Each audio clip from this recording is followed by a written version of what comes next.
Salam Indonesia, Anda menyaksikan berita terkini bersama saya, Madis Kedenkarang. Pemirsa, tentara Israel menghancurkan rumah seorang warga keturunan Palestina Amerika yang dihukum karena membunuh seorang warga negara Israel dalam serangan teror pada bulan Mei lalu. Tindakan tersebut kemudian mendapat kecaman dari Kedutaan Besar Amerika Serikat di Yerusalem. Kedutaan Besar Amerika Serikat mengecam langkah tersebut dan menyebutnya sebagai langkah sepihak yang memperburuk situasi. Pasukan Israel menempatkan ban peledak di sekitar rumah Muntasar Salabi di kota Turmus Aya di tepi barat pada tanggal 6 Juli malam dan meledakkan ban peledak pada 7 Juli pagi.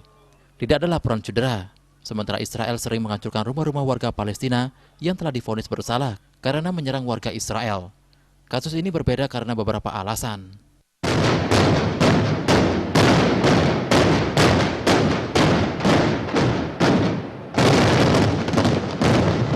Seperti banyak penduduk Turmus, ayah Salabi adalah warga negara Amerika dan menghabiskan waktu bertahun-tahun tinggal di AS, bukan tepi barat. Dalam sebuah pernyataan, Kedutaan Besar AS di Yerusalem mengecam penghancuran tersebut dan menyerukan kepada semua pihak untuk menahan diri dari langkah-langkah sepihak yang memperburuk ketegangan dan melemahkan upaya untuk memajukan solusi dua negara.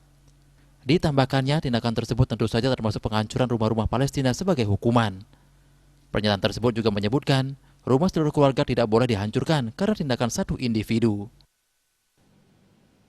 Pemirsa, untuk mencegah penyebaran COVID-19, ingat pesan Ibu, selalu terapkan 3M, wajib memakai masker, mencuci tangan, menjaga jarak, serta hindari kerumunan. Dengan penerapan perilaku 3M, Indonesia segera terbebas virus corona menuju Indonesia maju. Tetaplah bersama Bali TV. Salam Indonesia.